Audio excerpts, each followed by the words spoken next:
बिस्मिल्लाहिर्रहमानिर्रहीम। Dear students, अस्सलाम वालेकुम।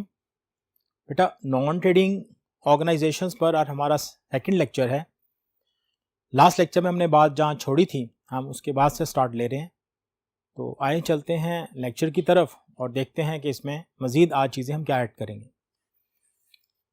बेटा, लेक्चर का आगाज़ हो रहा है रिसीट्स एंड पेमेंट अकाउंट से। ये आपके नॉन ट्रेडिंग का सबसे अहम अकाउंट होता है। लास्ट लेक्चर में मैंने बताया था कि आपके पास जो सवालात आते हैं, इम्तिहान में सवाल पूछा जाता है, वो रिसीट्स एंड पेमेंट अकाउंट से ही पूछा जाता है। उसकी शक्ल ऐसी ही होती है, हम आपको सारा कुछ समझा देंगे, बता देंगे। तो सबसे पहले इसकी डेफिनेशन पे चलते हैं। ये है क्या? एक अच्छी और आसान डेफिनेशन है स्पाइसर एंड पैगलर की। A receipts and payment account is a summarized cash book for the given period. Summarized cash book for a given period.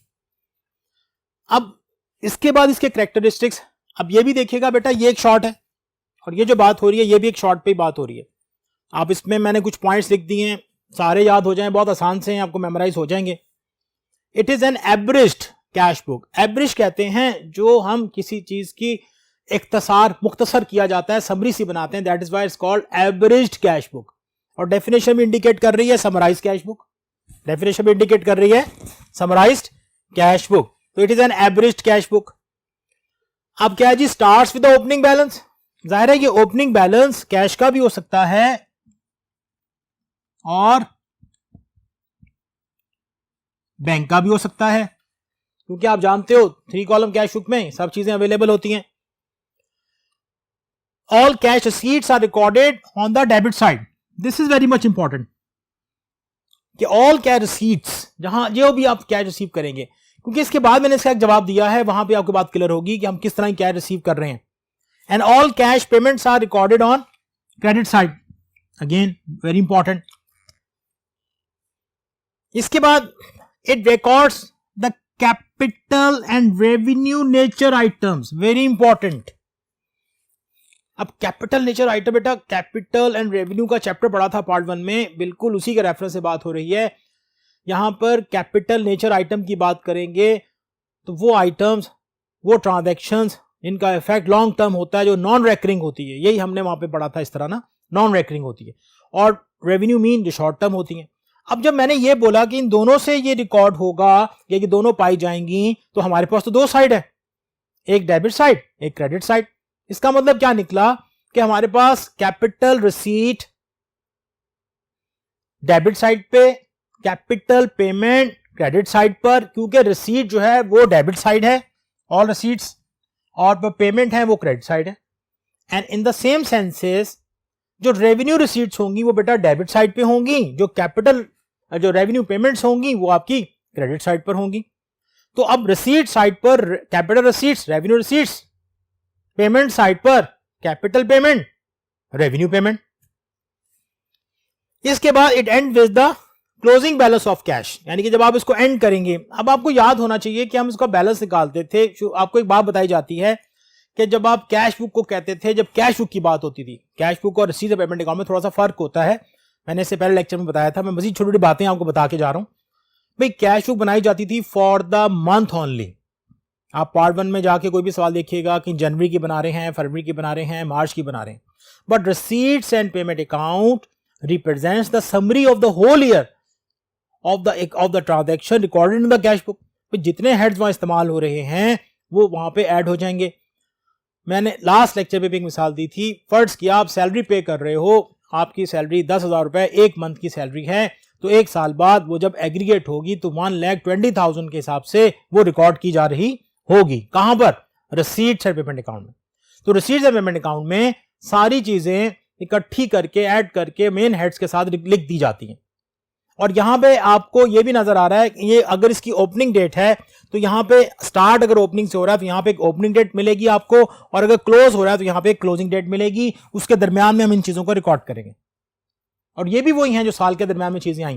भाई एक्सपेंस जो भी पे हुआ, जो भी हमने एक्सपेंस किया in the form of cash, जो भी कैपिटल रिसीट्स हुई in the form of cash, जो कैपिटल पेमेंट्स हुई in the form of cash, वो जितनी दफा भी उसकी अकरेंस होगी, अगर वो 5 दफा हुई है, 8 दफा हुई है, 10 दफा हुई है, तो हम उन्हें क्या करेंगे? ऐड कर लेंगे और यहां पे आके लिख देंगे।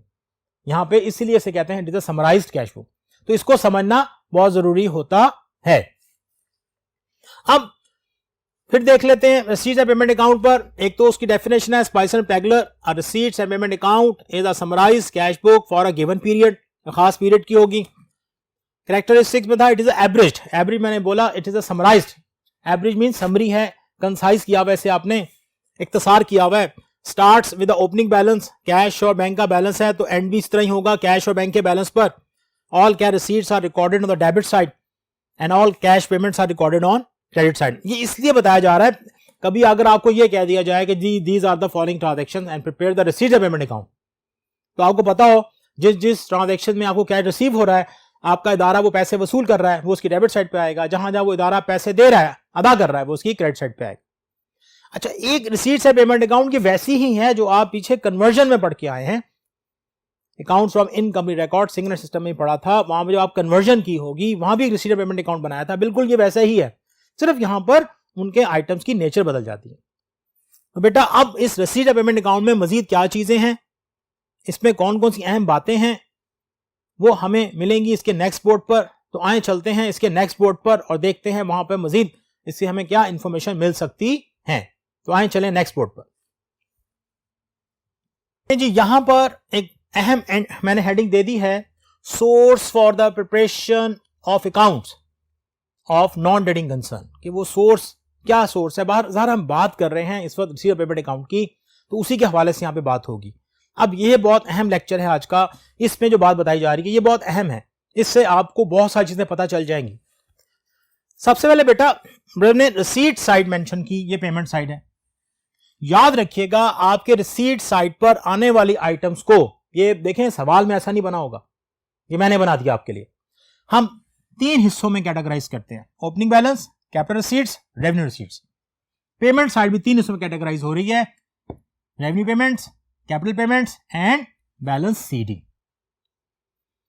ये जब तक आपको अंडरस्टैंड नहीं होगा आप इससे फर्दर कोई काम नहीं ले सकते। अब यहां पर कुछ चीजें बहुत अहम है जिसका आपको जानना बहुत जरूरी है ताकि वो आपको समझ में आ जाए, और इसी से क्योंकि आपको जो रिसीट पेमेंट अकाउंट दिया होता है, हम इससे अपने इस सवाल में 3 इंफॉर्मेशन जनरेट कर सकते हैं, 3 स्टेटमेंट्स बना सकते हैं।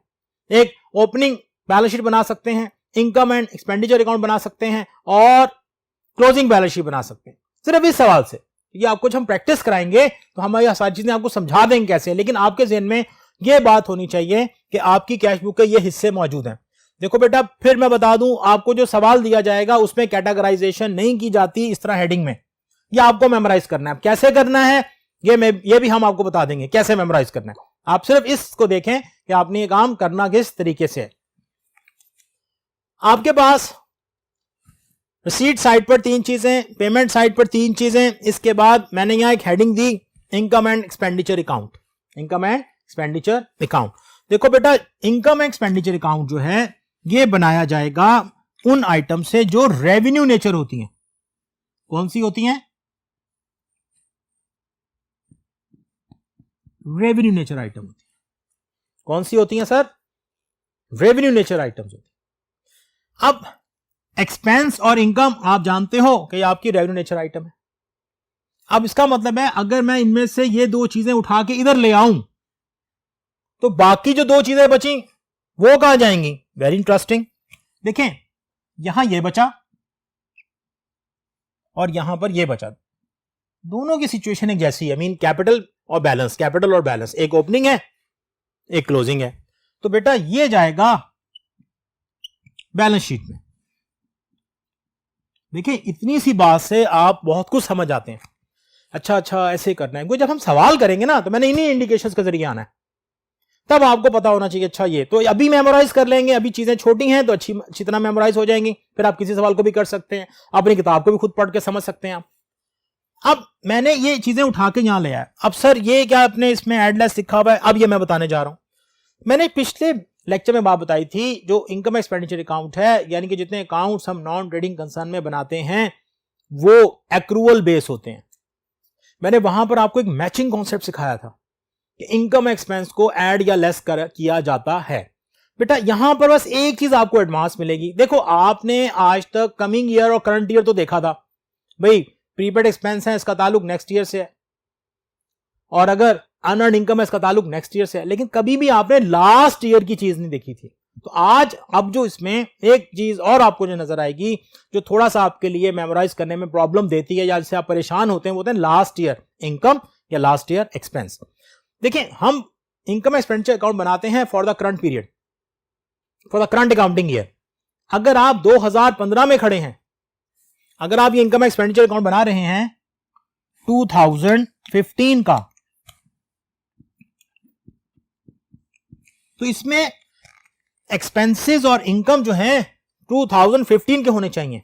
इसका मतलब है आप 2015 तक पहुंचने के लिए 2016 एंड 2014 के एक्सपेंसेस को इसमें से लेस कर देंगे, जो भी एक्सपेंस है, और जो 2015 के होंगे उन्हें आप ऐड कर देंगे। Remember, this is the main thing. ये है कमिंग ईयर, ये है लास्ट ईयर। कमिंग ईयर 2016, क्योंकि मेरा बेस ईयर क्या था 2015।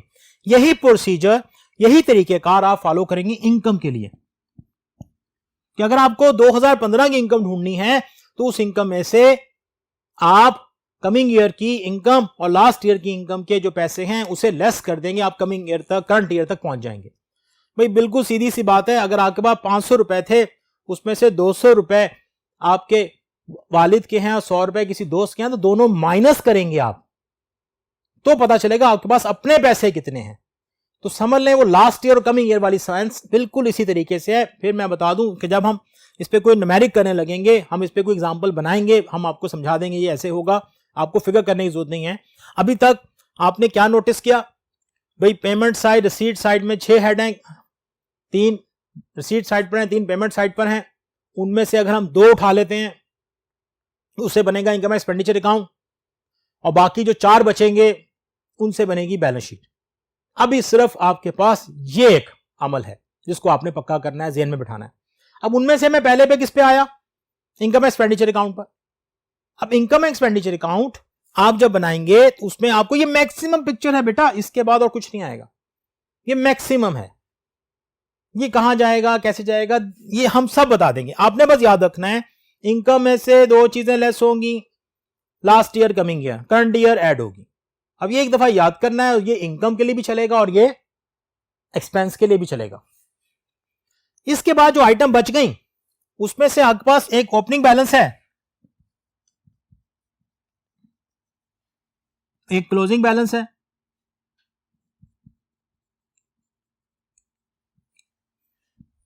और कुछ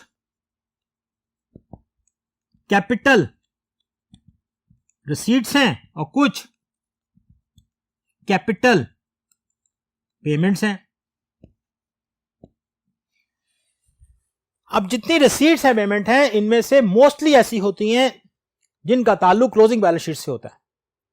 अगर मैं कोई लायबिलिटी पे कर रहा हूं जिसका ताल्लुक लास्ट ईयर से था, वो इसमें क्लोजिंग बैलेंस शीट में नहीं आएगी, वो फिर ओपनिंग में आएगी। इसी तरह अगर मैंने कोई एसेट सेल कर दिया है तो मुझे अगर सेल एसेट की इंफॉर्मेशन चाहिए तो बेटा वो फिर रिसीट साइड से मिलेगी, ये हम ओपनिंग में लेके जाएंगे। इसे मैंने ना इसको मिड में लिख दिया। ये नहीं हो सकता कि ये वाली सारी इधर लिख दूं या ये वाली सारी इधर लिख दूं, नहीं, ऐसा नहीं है। कुछ चीजें ऐसी होंगी जो लास्ट ईयर की चल रही हैं या लास्ट ईयर के हवाले से उसका ताल्लुक होगा, वो जब सवाल आपके सामने आएगा आप समझ जाएंगे।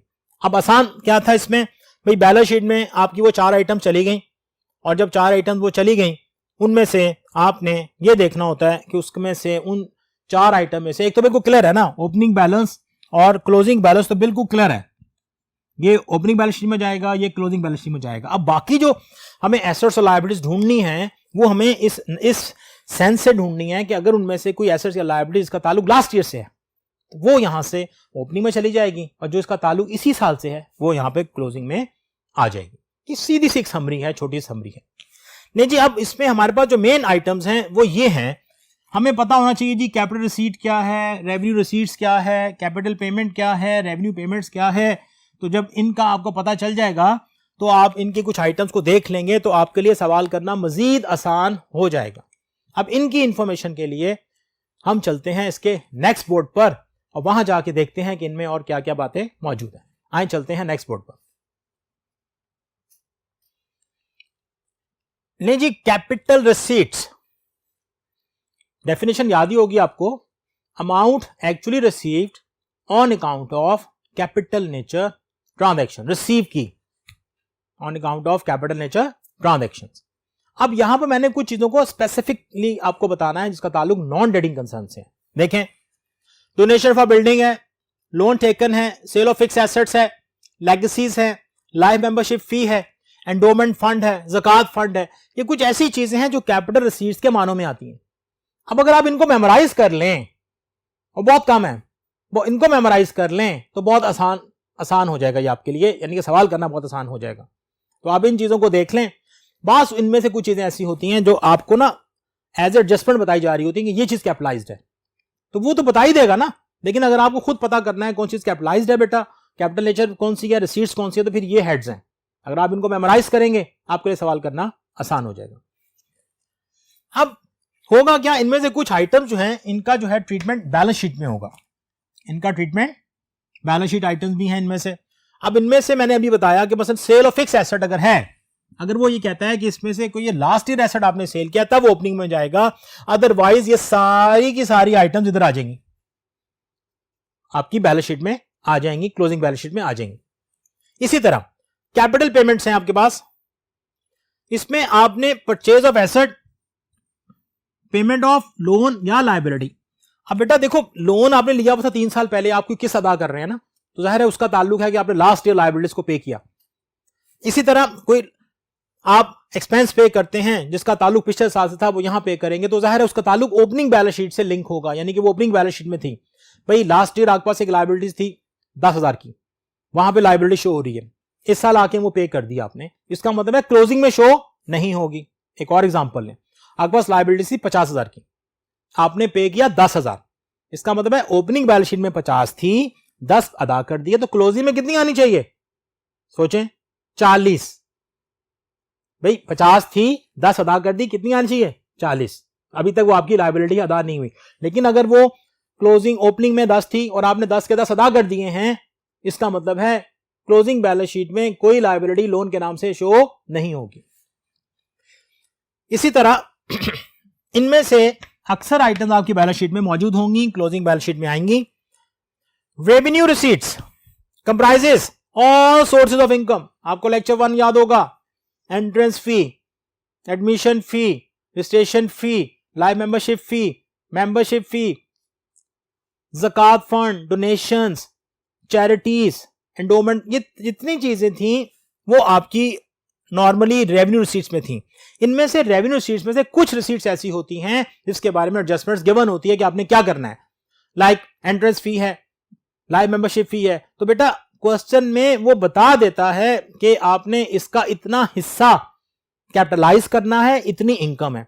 मिसाल के तौर पर आपके पास लाइफ मेंबरशिप फी पड़ी है 25,000, वो कहेगा इसमें से 5,000 जो हैं वो आप कैपिटलाइज कर दें और बाकी 20,000 जो हैं उसे अपनी इनकम बना लें।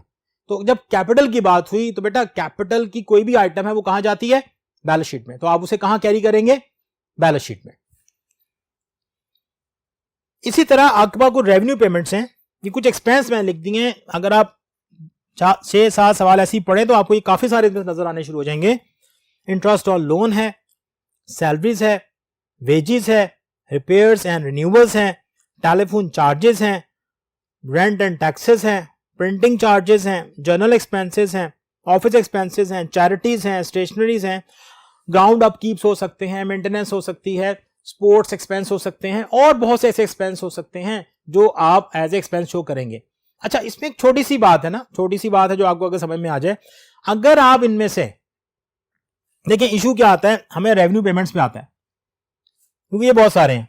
तो अगर आप इनमें से, बहुत आसान सी बात है, कैपिटल नेचर की आइटम्स को मेमोराइज कर लें, देखिए ना ये कम है, इसका मतलब है अगर कैपिटल नेचर आइटम, चाहे वो कैपिटल रिसीट थी चाहे वो कैपिटल पेमेंट थी, आपने इसको मेमोराइज कर लिया है, तो इसके बाद जितनी भी आइटम्स होंगी वो रेवेन्यू होंगी। तो ये आसान होता है करना, तो ये टेक्निक है जो आप इस्तेमाल कर सकते हैं कि आप कैपिटल नेचर आइटम्स को मेमोराइज कर लें और बाकियों को, आप बाकी जो बचेंगी वो क्या होंगी, रेवेन्यू होंगी, और उनके अलावा जो बचेंगी वो ओपनिंग बैलेंस और क्लोजिंग बैलेंस होगा। ले बेटा, अब तक इस चैप्टर में हमने जो कुछ समराइज किया, जो उसको हमने फोकस किया हुआ था, सबसे अहम चीज वो थी आपके पास receipts and payment account. Receipt and payment account हमने बनाया, उसकी डेफिनेशन देखी, कैरेक्टरिस्टिक्स देखे, उसमें 6 हेड को हमने मुलाजा किया कि यार 6 हेड्स कौन से थे, उन 6 हेड की फिर हमने डिटेल देखी। अगर ये सब चीजें आपको क्लियर हैं, ये सब चीजें आपको पता हैं, आपको समझ आती हैं, तो आप समझ जाएं, आप सवाल कर सकते हैं। और ये अभी लेक्चर ना आस्ता आस्ता आगे बढ़ेगा, तो इसका मतलब है इन चीजों को अभी से ही आप पक्का कर लें, ताकि आगे चल के आपको एक अच्छा सवाल या अच्छी इंफॉर्मेशन दे दें। नहीं जी, अब तक के लिए इजाजत दीजिएगा। अल्लाह हाफिज।